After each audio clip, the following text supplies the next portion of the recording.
Hey everybody, I'm going to run you guys through the first part of the note stuff. Today is, by the way, it's Friday, April 30th, and obviously this is Psych 2. We're going to be starting a new chapter today. I hope the learning test went well for you yesterday. Um, I will have a chance to look at those hopefully Sunday evening, maybe Monday during things. Hopefully I have them done and ready for you guys by the time you guys come back to school on Tuesday. You've also been working on crash course psychological disorders, maybe. If not, please get cracking on that once you get done watching this video. It would be a really good idea to get this stuff written down. Again, this is a unit where we will take a little mini test and we will, you know, be able to use our notes and things on those. So this is going to be a bulk of what the test is going to be about. So I would make sure to get this stuff down. So our third chapter is going to be on either mental disorders or abnormal behavior. It all depends on what class you take as far as what they want to teach. Basically, to sum things up, we're going to look at various disorders or things that can be different about a person's behavior than the average person in society. We're going to talk about a number of different disorders. Ranging from like the very common, like ADHD and depression, all the way to the very uncommon, which would be like schizophrenia and an antisocial personality disorder. We'll touch on some things like anorexia and bulimia. We'll talk about some you've heard of, some you haven't. Let's just put it that way. Now today, what we're going to do is we're going to kind of look at the intro stuff, and I'm going to run you through kind of the basics here about defining things and looking at a few statistics and kind of just generally talking about what we're going to talk about in this unit. Okay. All right. So here we go. All right. So first of all, there's a warning. I don't necessarily think you have to write this slide down, but I do like to mention this every time I do this unit, and that is that we're going to go through, I want to say it's going to be in the ballpark of like 15 to 20 different disorders. Okay. And each one of those disorders has multiple symptoms. And you may at times, we may start looking at a disorder. And I may run you guys through the symptoms and you might go, oh, well, I have that symptom. You probably don't have most of the disorders we're talking about. That would be like saying, I have a little bit of a sniffly nose, so I must have COVID. Just because you have one of 5 or 6 symptoms does not necessarily mean that you have one of these things. The odds that you have antisocial personality disorder or schizophrenia or conversion disorder or psychogenic amnesia or fugue is really, really low. Now, there are some of these that are obviously more common, okay?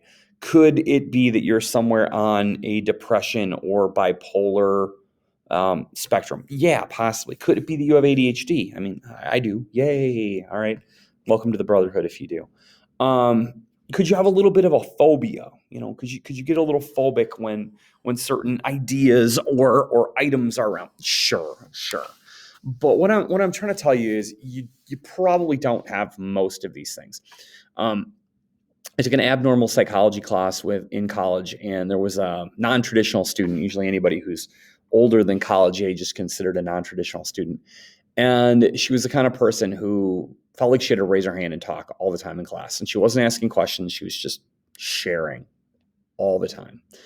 And I swear that we went through probably 100 disorders in that class, and I think she had 95 of them. Okay, when she shared in class. If you've been diagnosed, yep, you probably have it. If you look at one of these and you're like, wow, that really, really seems to fit me. I think I have all of those symptoms. Hey, okay. But like I said, odds are you don't have any of the ones. If I say this is extremely rare, we would probably all know if you had it. Okay, so kind of take that in mind as we're going through this. You may know someone who has one of the disorders we're going to talk about. If you feel comfortable sharing, that's great. If you don't want to, that's just as good. Don't feel like you have to. You don't have to out yourself. I tell people I have ADHD. I have seasonal affective disorder. I don't get treatment for either one of those things, but I know I have them. you don't have to put your stuff out there if you don't want to. Okay, I'm not gonna make anybody do it. Okay, all right. So here we go into the actual stuff. The nature of mental disorders. I'm gonna give you the whole slide. I apologize if my face gets over any of the words. I'll see if I can move me a little bit. I'll move me into a gap. There we go. Okay. So obviously in the United States, mental health is something that the discussion of mental health is something that's becoming more and more prominent. Unfortunately, like many things in society, it took Hollywood and famous athletes to start talking about their struggles to make things more commonplace in discussion. I also think that in a way, social media has helped. I don't think social media helps a lot of things, but I think social media and maybe YouTube have helped because people are out there sharing their stories. And I think that when we feel like we're not alone, we're more likely to seek out help or possibly start to identify some things that maybe we ignored, or maybe we didn't understand, or maybe we were hoping would just go away. And we understand that, maybe it's something we might need to seek help for. And so some statistics on this slide, roughly, and this is a kind of, I didn't estimate. I kind of averaged out the information I could find for the last 10 years or so. Some years spike higher, some years go slightly lower, but it seems like from about 2010 to about 2019, 2020, my 2020 numbers were a little gray area. Roughly about 1.5 million Americans are hospitalized every year for some kind of mental disturbance, mental disorder, or abnormal behavior. Now, that number might seem really low to you, but I'm talking about people that were hospitalized. I'm not talking about people that went to, see a therapist, or people that are diagnosed, don't see a therapist, but have an ongoing medication prescription. What I'm talking about here is these are 1.5 million people, again, roughly numbers up and down a little bit, that have been deemed either a threat to themselves or a threat to others. That's usually how someone ends up being hospitalized over or some kind of abnormal behavior. Again, if you have ADHD, you're not getting hospitalized. But if you have suicidal thoughts, if you have major depression or a severe depression, and you have suicidal thoughts, you might be hospitalized. And so this number does not encompass every person with a disorder. This probably also doesn't encompass every person who is a threat to themselves. Obviously, we have people out there who do commit suicide. We have a high amount of people in our homeless population that have pretty major illnesses. There are also people out there that are a threat to themselves and others, and we don't know about them. And maybe they don't even realize that they're a threat to themselves or others. And so I wanted to give you a number, but I don't know that we can truly trust the number.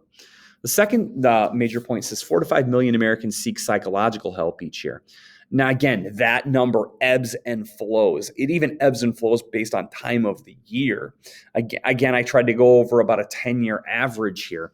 I would say that based on the last 5 years, that number is probably really low. That number was almost twice that over the last couple of years. I feel like the data from 2009 and 2010 was a little shaky at best. And so these are people that realize that they need some kind of help, that they might need some kind of prescription, that are going through therapy to deal with issues. Now, this could be as simple as someone being identified. Like if you have ADHD, you get tested. They talk to you, and they send little surveys to teachers and have your parents do them. And you probably maybe had to sit down for 1 or 2 sessions with a therapist. Again, you're not a threat to yourself. You're not a threat to others. You're not worrisome or dangerous, but those people do seek some kind of therapy. There are people out there that have weekly therapy sessions with someone because of a mood disorder, and that just kind of helps keep them at ease and dealing through what they have. There are people that maybe see a psychologist once every 6 months, but they're going to count into that number. in the last 15 to 20 years, there's been about a 65% increase in the number of prescriptions given out for mood enhancers. And what I mean by mood enhancers is I mean things that help people that are depressed stay more even. People that are bipolar, up and down, kind of stay more in an even middle range. And so obviously that's going to be a large number of people, but that's also a large monetary amount, because prescription medications are also obviously very expensive. So we're looking at a lot of people impacted here. But the problem, and this is what the last click says, it says, however, it is truly difficult to define the term mental disorder. I like sometimes that it's easy to define things. You just drop a definition. You guys write down learning is blah, blah, blah, blah, blah, through experience, da, da, da. Psychology is a scientific study of cognition and behavior. Unfortunately, this isn't going to be that cut and dried. There's a lot of moving parts here. There's a lot of different disorders and abnormal behaviors. So it would be really hard for me to give autism spectrum disorders and schizophrenia a definition that's in common. And so as we go through this, you're going to see that there's a lot of play, and the definition actually has multiple parts. Okay. All right, here we go. Let's continue on. Whoops, I just clicked myself. All right. Again, I'm gonna move myself to get me out of your way. So click back on this. So one thing I want to clear up right away is we watch a lot of TV, a lot of Netflix, a lot of movies, and most of the time when we come across somebody in a Hollywood setting that has some sort of abnormal behavior, they're a criminal or a murderer, or they're in some kind of institution. And that most of the time is not the case. Okay. The average person that suffers from some sort of mental disorder is not really dangerous at all.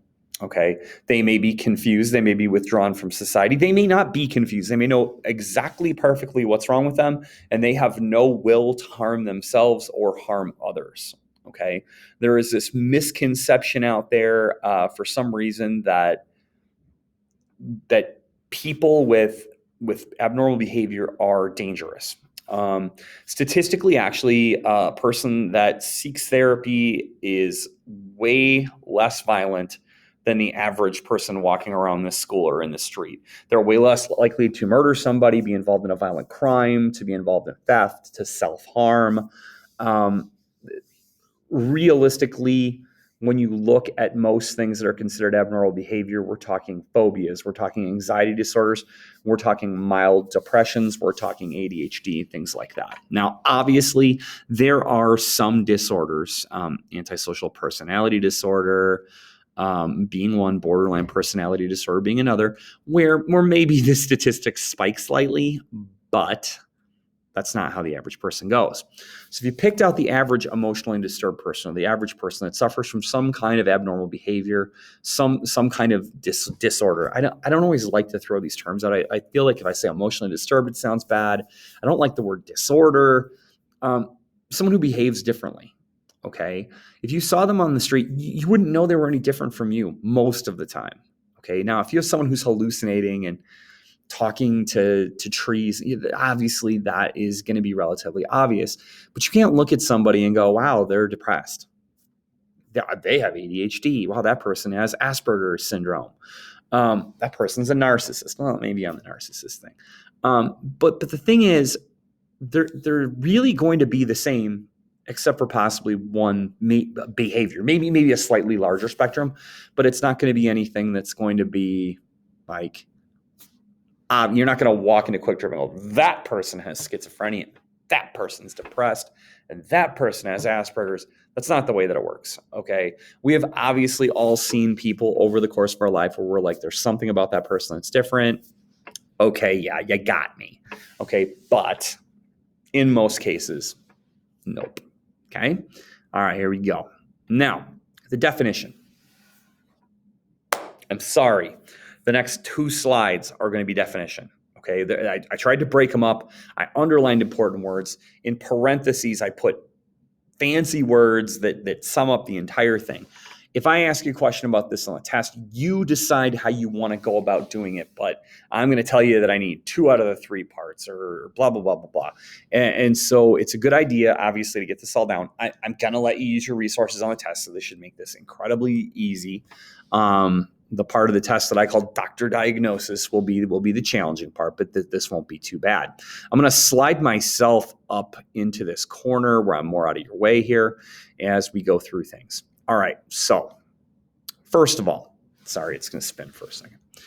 A person suffering from a mental disorder or going through abnormal behavior suffers from discomfort being an underlined word, more or less continuously. And they call this personal distress, okay? Now, when we say this, we mean that person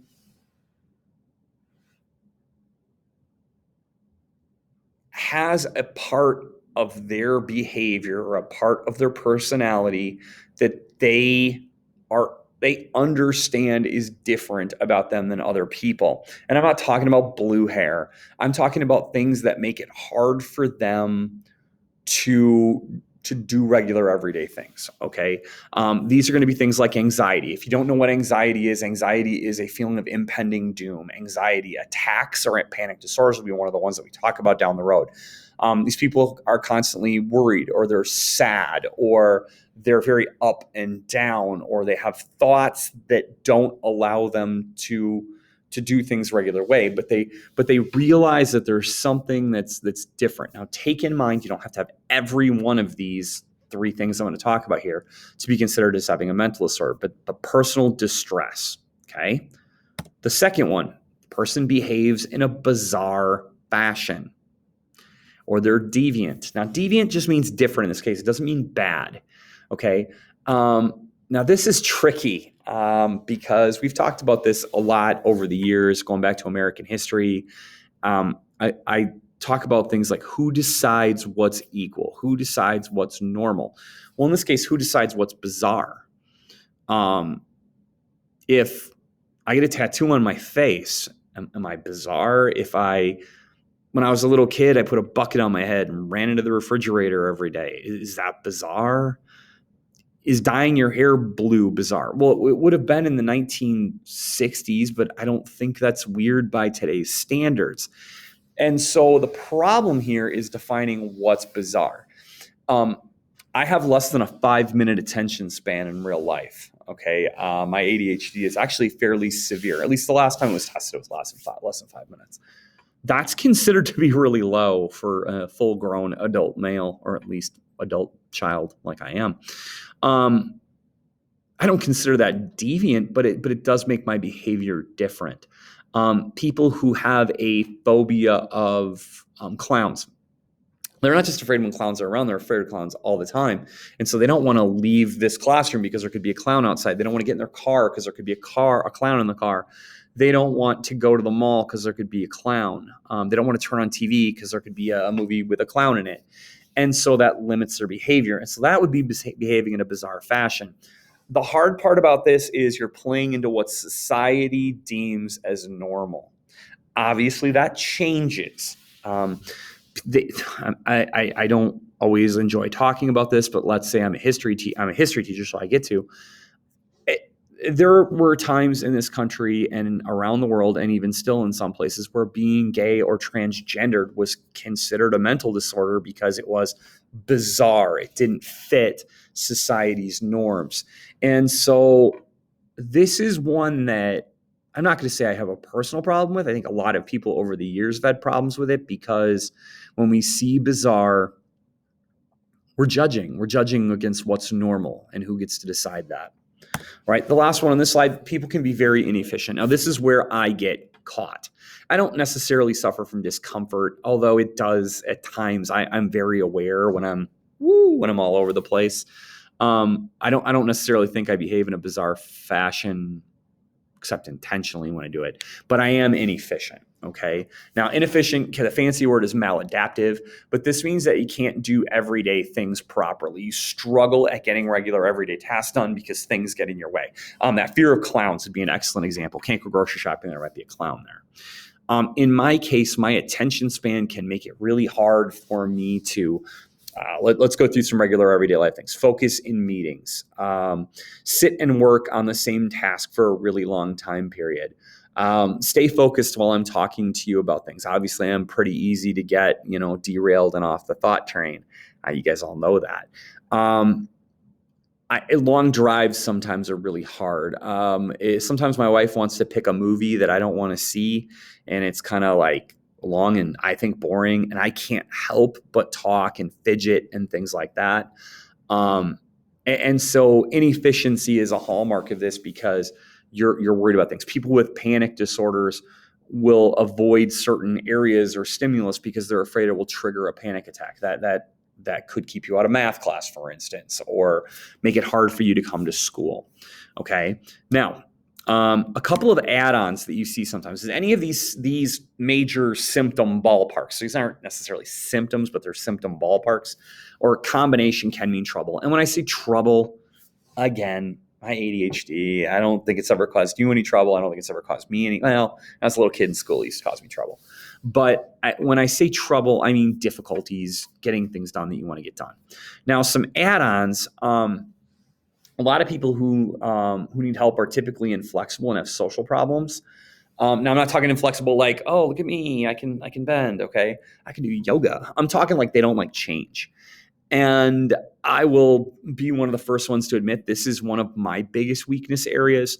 I don't like it when things change. And so we started the school year with you guys all online from 9 to noon, 40-minute classes. And I got used to that and life was good.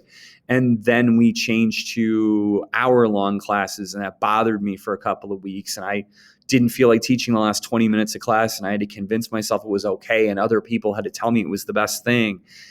And then they brought you guys, half of you guys, a third of you guys back 2 days a week. And we got these Mondays, and then cohort 1 and cohort 2 and cohort 3. And I was beside myself because it was different. And then they brought most of the people back 4 days a week. And I still am having a hard time because I'm just getting used to what it was versus what it is. I constantly talk about, and it's part of me coping. I talk about the way things used to be because it helps me establish change over time. So social problems, I really struggle in groups of people that I don't know. I know a lot of people could probably say that, but I get very anxious. It makes me ADHD kick up to like high speed. I have a hard time focusing on conversations, and I just feel really out of place. I don't necessarily feel like, oh God, people are going to make fun of me if they find out I have ADHD, because no one cares. But it definitely makes social situations hard for me. It makes it hard for me to focus when I'm around new people and in new places. I get really excitable really easy. Again, you might have something and you might define your things differently. I don't mean to talk about myself, but I'm literally sitting talking to a computer here. Someone with depression, they may get used to a routine. This is when I do this. This is when I do that. They may not want to go out in social situations because they don't want to seem like a downer to the group. Okay. I have a few relatives that are on the autism spectrum, and social problems can come in the form of like appropriate communications, inflexibility, very into routines, and none of that is bad. You just learn how to manage your own stuff, and when you can't manage your own stuff, that's when you try to seek help to get some assistance in getting through situations. Now this one is kind of it depends. This one doesn't work for me. They constantly see everything as like a threatening environment. People with phobias, people that have, oh my God, I'm blanking out right now. When you think, hypochondriac, someone who always thinks every little small symptom is something big medically. They have a headache and they think they're having a stroke or an aneurysm. They get a little cramp in their side when they're running and they think they're having a heart attack. They think they have cancer when they have a hard time taking a breath. They see some people with mental disorders see everyone as a potential threat. They see everything as a potential threat. They see new situations as threatening. And that can be obviously very anxiety and panic causing and very depressing, or very, it can make your issue very hyperactive. Okay. Now, again, that's really complicated. I like to be able to look at you and say a mental disorder is blah, blah, blah, blah, blah, blah, done, period. Memorize that, be able to spit it back. This is a lot more complicated, and I think that's a good thing. One, it makes you think. Two, it shows the variation of what we're dealing with and how different things are. Okay. All right. Last couple slides. How do we classify disorders? Because we're going to go into a number of different disorders. I think dang it, I keep going too far. I haven't used PowerPoint in a really long time. How do we classify disorders? There are so many different abnormal behavior mental disorders that it's necessary to break them into groups. Because if we just had them as like these individual things, there's a video game disorder where all people want to do is play video games, obsessive gambling, obsessive lying, and all the different levels of depression, bipolar, ADHD, adult onset ADHD, the entire autism spectrum of disorders, narcissism, all the eating disorders. It's just too many. So what we do is we break them into categories. It helps mental health professionals work with people because they work with not just the individual disorder, but they work with people that are in families of disorders. The families of disorders are broken down by common symptoms, which you'll actually see on the next slide. And so it's like when you go to a doctor and a doctor asks what's going on, you say, my stomach hurts. Well, stomach pain, eliminates a lot of things. And so they can focus on, okay, stomach pain and what else is going on. I'm having a hard time going to the bathroom or whatever, or like I'm getting like short of breath, or, if you go in right now and you say, I've had a fever, I've had a cough, runny nose, hard time getting a deep breath, they're sticking a cotton swab up your nose. They're looking for COVID. But then they're going to look for, do you have bronchitis? Do you have some kind of bronchial infection or whatever? Do you have pneumonia? Because they break things down. They're not going to check to see if you have a bladder infection, okay? Because as common symptoms allow us to work in a certain area of things. So, like, for instance, if you walk into a mental health therapist or into a mental health professional and they go, so what's going on? And you say, well, I get really nervous when I am in large groups and I have a hard time breathing and I start to fear the worst and I get tunnel vision. They go, okay, this is an anxiety disorder. Okay. Then they can start to like narrow things down, and maybe they go, okay, based on what I'm hearing, you're either having panic attacks or you have social anxiety disorder. Let's work with those, and we'll get it narrowed down more. Now, these classifications and symptoms can be found in a book called the Diagnostic and Statistical Manual of Mental Disorders. It's volume 5. That's what the V is. And it was last published in 2013. Now, this is not one that you go out and just buy as a coffee table book. None of you guys need to go to Barnes & Noble and buy yourself a copy and start looking things up. It's giant. It's super expensive. The only reason why any of you guys would ever have to buy it is if you went into this field in college or professionally, and then you would probably want to have a copy. I think it's also available online.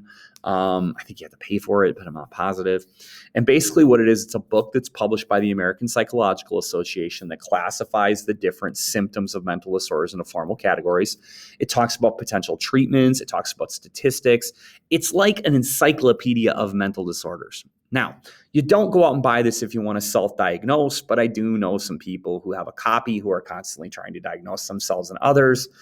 A fun party game, apparently, that I don't understand. Okay. The classifications that we're going to use in class are going to be accurate, but we're going to simplify them so they make sense. And we're obviously not going to go through every disorder in a book that thick. Okay.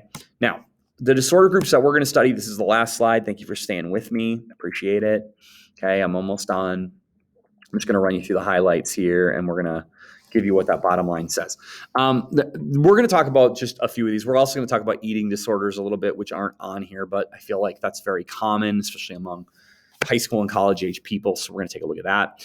Childhood disorders are exactly what they say they are. They're basically ones that are diagnosed during childhood. Some of them can go away during childhood. You've got autism spectrum disorders, ADHD, intermittent explosive disorder. You can have like, good Lord, I usually don't talk about this one, but it just like the symptoms popped into my head. I'll think of it later, but I'll tell you, it's kind of like where you don't feel comfortable when you're away from your caregivers. You start to get like really worried when you're away from certain people. Anxiety disorders. The hallmark things here are anxiety and fear. This is where we're going to talk about phobias. We're going to talk about panic disorders and anxiety attacks and things along those lines. Somatoform disorders are one of my favorite groupings to talk about because they're very unique and different. This is where some sort of mental issue turns into a physical impairment. This is where you have hypochondriasis or hypochondriacs. And it's also where you have one of my favorites called a conversion disorder that's extremely rare, but definitely very unique. You don't have a conversion disorder. When we get to that, you guys are going to be like, what the heck? All right. Dissociative disorders. This is where you have dissociative identity disorder or multiple personalities. Fugue, psychogenic amnesia. There's all kinds of little ones that fit into here, but these are going to be memory loss and disconnection from personality. In some cases, people actually create new personalities within their own. Mood disorders. These are going to be mood extremes. This is one of the most common things that we're going to find. This is where we're going to have all of our different ranges of depression, our different ranges of mania, and bipolar, things like seasonal affect disorder, where you get depressed during certain times of the year and then it goes away during others. Two more. Schizophrenia is a disorder so unique it gets its own classification, but there's a broad range of what's schizophrenia. These people have thought disorder or inability to kind of keep their thoughts organized. They can hallucinate visually, auditorily, all the different senses can actually suffer through hallucinations. They can have delusions or thoughts that don't fit. And those delusions can be things like, people are watching me, the government's spying on me, or they can be things like delusions of grandeur. There was a woman in California who actually thought she was the real Barbie for a while. And then inappropriate emotions, someone who laughs when someone dies, and not because they're happy the person died, but they think that's the appropriate reaction. And then we'll end it up with personality disorders. These people are criminal, lack of guilt. The way that they think doesn't fit into society. We'll talk about borderline personality disorder, antisocial personality disorder, and narcissism here. Okay, thanks for hanging with me here. Now, for the rest of class, your job is to continue working on the crash course psychological disorders. I hope you were able to get this all down. I hope I said something that you thought was interesting. I think when we start going through the individual disorders, I think you guys will all find some things that you'll be like, whoa, that's definitely unique. And maybe some of you guys will hear about some things that maybe you already knew about, or somebody or like I said, in the milder cases, yourself. Okay. Now, if you're having any trouble with the assignment, please just let me know. More than happy to help. I'm probably on the road today.